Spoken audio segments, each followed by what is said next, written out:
masih bersama dengan Mentari, kita bersama dengan Ibu Pendeta Rika, kita akan melihat, kita akan cerita, ya tentunya beliau yang akan cerita dengan Ibu Pendeta Rika, ya tentang pengalaman hidup, tentang kesaksian dan sebagainya. Begitu Ibu Rika. Oke, kita ingin dengar nih,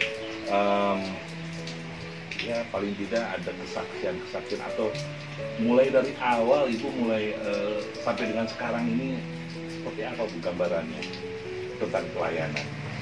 Baik, sahabat Mentari yang dikasih Tuhan, dan juga terima kasih untuk Bapak untuk waktu ini. Jikalau boleh men-sharekan atau kesaksian hidup sejak bagaimana Tuhan memanggil saya dalam pelayanan. Saya awali dulu dari kisah saya. Saya dari keluarga broken, keluarga yang berantakan. Ibu bapak saya tidak harmonis, mereka masing-masing, tetapi puji Tuhan kami tetap dipelihara oleh Tuhan sekalipun dalam kondisi sulit, karena waktu itu kami ada 9 bersaudara dan yang 3 sudah meninggal. 9 bersaudara ya? Iya. Yang 3 sudah meninggal waktu masih kecil-kecil. Itu di daerah mana Bu? Di Klaten. Di Klaten. Ya, saya dari Klaten, dan kami jadi tinggal 6 bersaudara.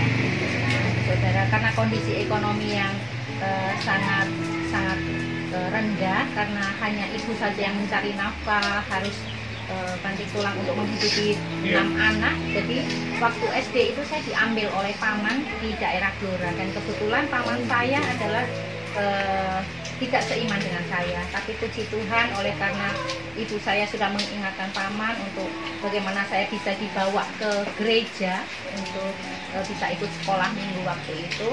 Akhirnya paman saya juga bersedia, dan dia sangat menghargai dengan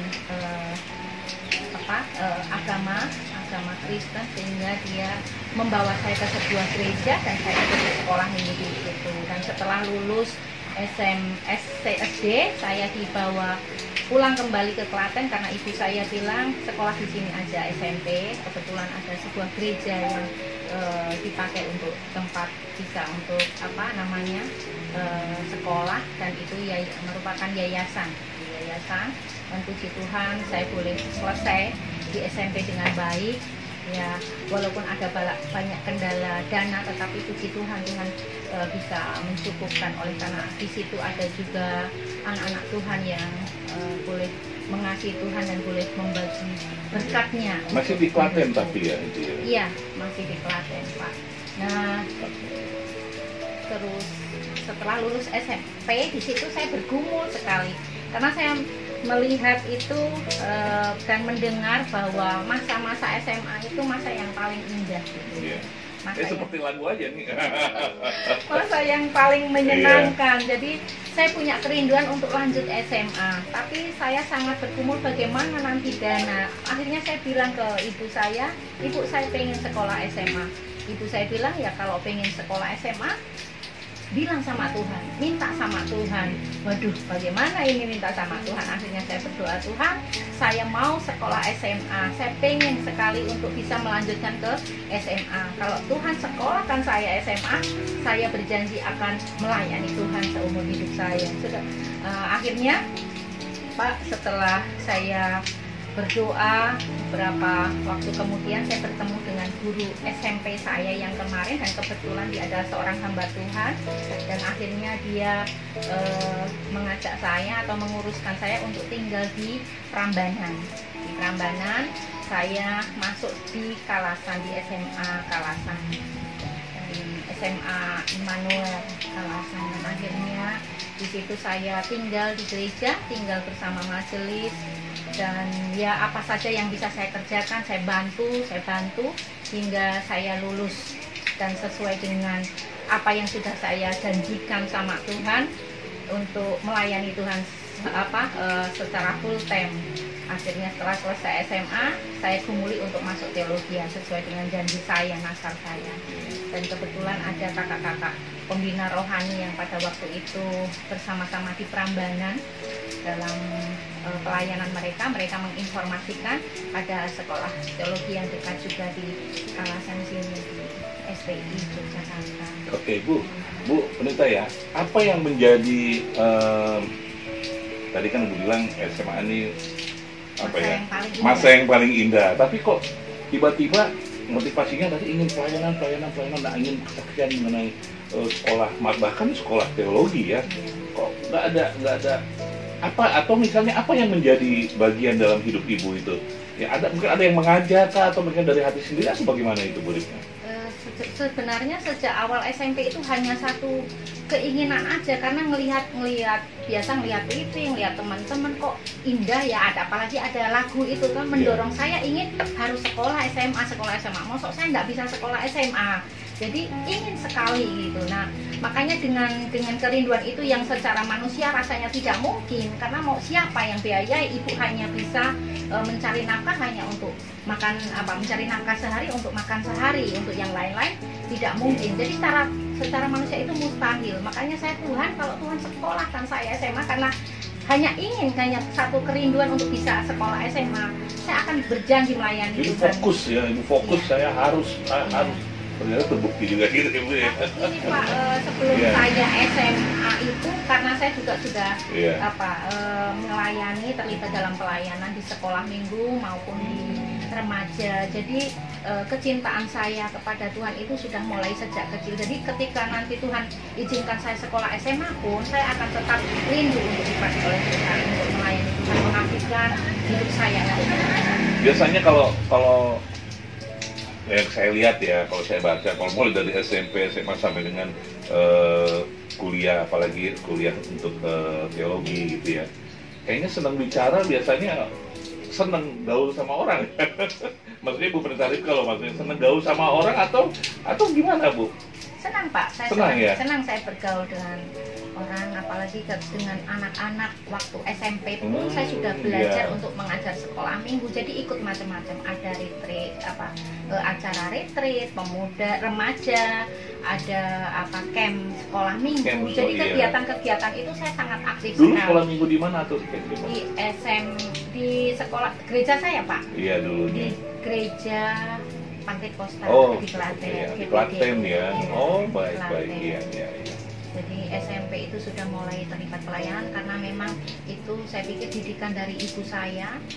Walaupun ibu saya itu dari non Kristen, ibu saya dari agama sekuler, hanya karena pernikahan dia jadi anak Tuhan gitu. Walaupun yang membawa ibu saya itu, bapak saya itu malah hanya Kristen KTP tanpa pertobatan ya. Tapi saya senang loh, artinya begini loh, yang ada motivasi yang terdorong sehingga ibu mau terjun ke situ. Apa sih yang menjadi paling tidak kan, ini saya harus apa sih yang mendorong ke situ ibu? Atau siapa mungkin di balik itu? Saya melihat figur dari ibu saya Pak. Ibu saya hanya penjual nasi yang keliling, kadang di pasar bawa beban berat digendongnya, tenong kalau zaman dulu namanya. Tenong. Iya, tetapi dalam pekerjaannya dia itu sambil menyampaikan kasih Tuhan kepada teman-temannya. Dan dia pernah sampaikan ada 6 keluarga ya, ada 6 teman-temannya, ibu-ibu ya, otomatis kan ibu rumah tangga yang disampaikan kabar sukacita, dan mereka menerima Tuhan Yesus sebagai Tuhan dan Juru Selamat, termasuk juga anak-anaknya. Dan di keluarga-keluarga yang sudah disampaikan Injil kepada mereka dari ibu saya itu, ada salah satu anak dari mereka yang sekolah pendeta, yang menjadi hamba Tuhan. Jadi itu yang mendorong ya, sehingga ibu ingin juga menjadi ya boleh dibilang tadi ada kasih itu yang untuk kedepannya ya kan, melihat ibu kan, sosok orang tua atau menjadi ibu ya. Sungguh menjadi teladan, menjadi warisan iman lah yang dia berikan, menjadi teladan. Jadi Pak, setelah lulus SMA itu sesuai dengan janji saya ingin melayani Tuhan. Akhirnya saya memberanikan diri untuk datang ke kampus di Jogja, dan sebenarnya saya ada banyak keraguan juga, karena mau sekolah kok nggak punya duit gitu ya. Jadi apa yang ada saya usahakan, saya berusaha untuk bisa ada uang walaupun sedikit. Jadi saya kumpul buku-buku saya yang SMP, buku-buku bekas SMA itu saya kumpul, saya bawa ke pasar, saya timbang, ditimbang, Itu dijual. menjadi contoh juga ya buat untuk saudara-saudara kita ya, bagi yang ingin Iya. untuk melanjutkan ya. Ini hal yang baik loh. Iya, Perlu Pak. Karena dicontoh memang juga, nggak ada biaya, jadi jangan semua tuh hanya minta gitu.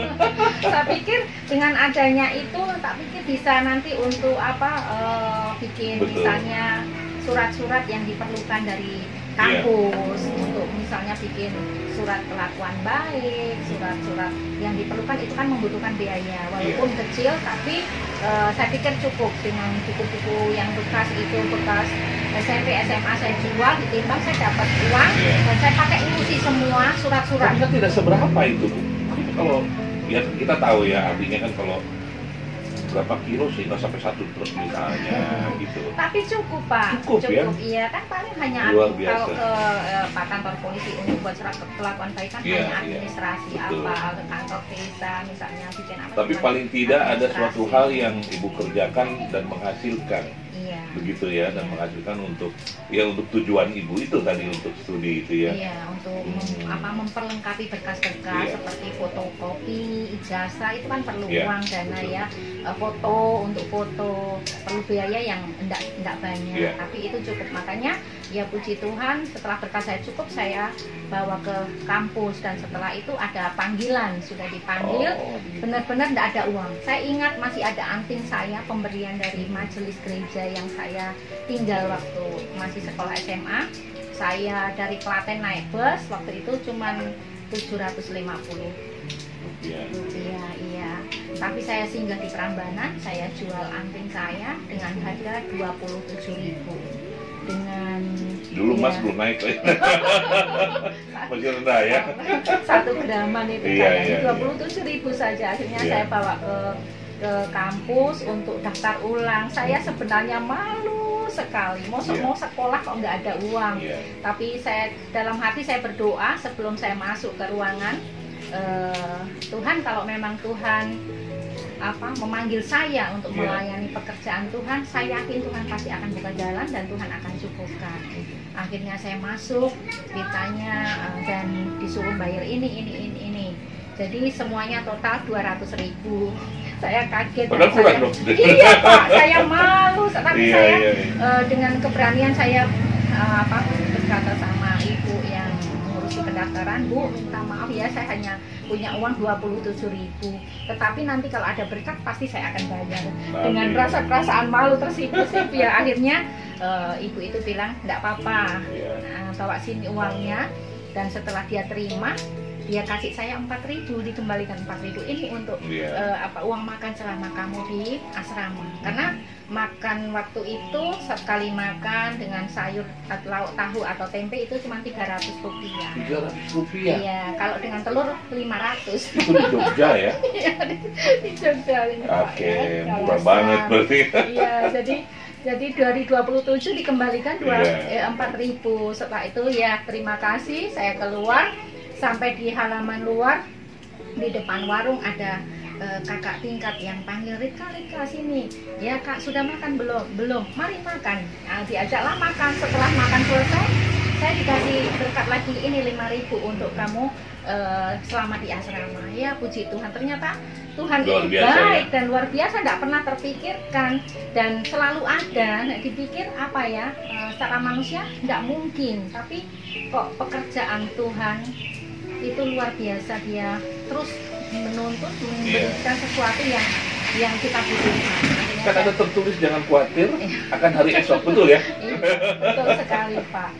Oke. Jadi setelah itu saya di asrama tinggal bersama dengan teman-teman, tapi saya melihat Berapa lama di asrama? di asrama itu 3 tahun. 3 tahun. 3 Next, tahun. setelah 3 tahun? Nanti yang 1 tahun di asrama luar. Oh Iya, ya, baik, jadi 4 baik. tahun.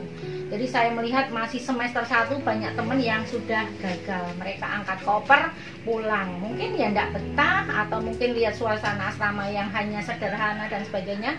Mungkin mereka enggak sanggup, ya saya pikir mungkin itu bukan panggilan barangkali. Tapi puji Tuhan. Berarti Ibu Pendeta itu kan ini panggilan. Berarti kan tadi bilang bukan panggilan, berarti Ibu Pendeta itu panggilannya luar biasa. Perlu dicontoh Saya loh ini, meyakini, betul, ini perlu Pak, dicontoh. ya. Yakin gitu kan ya, sehingga sampai selesai ya, artinya ya merupakan panggilan Tuhan loh, itu luar biasa. akhirnya gimana tuh? saya jalani terus semester demi semester, dan setiap ada daftar ulang begitu setiap semester baru harus daftar ulang dengan biaya 200, 300. Tetapi ketika saya menghadap ke bagian yang daftar ulang itu, mereka bilang nggak usah Rika, padahal saya cuma nggak ada uang sebenarnya Pak. Tapi mereka bilang nggak usah Rika, sudah ada yang membayarkan. Oh siapa Bu? Nggak perlu tahu. Lah kan mau berterima kasih sama orang yang memberikan dana itu, yang mensponsori. Nggak perlu, terima kasih saja sama Tuhan. Oh ya sudah, saya pulang bersyukur, berterima kasih kepada Tuhan, dan itu sampai selesai. Ya, jadi berkatnya banyak ya Bu ya. Di luar pemikiran kita, artinya Tuhan memberikan melalui siapa, dan Ibu Pendeta Rika juga tidak tahu siapa yang memberikannya gitu. Untuk hari-hari pun ya ada saja, kalau pas pulang pelayanan, hari Jumat pulang pelayanan ke gereja, ke orang tua, nanti balik hari Senin pagi dibawai beras sedikit, ada bumbu-bumbu masak. Teman-teman yang sponsornya besar bisa makan di warung, tapi saya memasak, tapi enggak apa-apa. Berarti dengan kejadian itu Bu Pendeta Rika semakin percaya dong? Semakin meyakini, walaupun sulit, nyatanya Tuhan tetap memampukan. Dan akhirnya sampailah wisuda, selesai. Dan pada waktu itu selesai wisuda, saya menikah, kakak tingkat, satu kampus juga, dia juga pendeta. Jadi kami setelah selesai sama-sama, dia 5 tahun, saya 4 tahun. Jadi sudah sama-sama, setelah selesai sudah bulan Juli, bulan Agustus menikah, terus dipanggil pelayanan ke Sulawesi. Itu ceritanya Mama.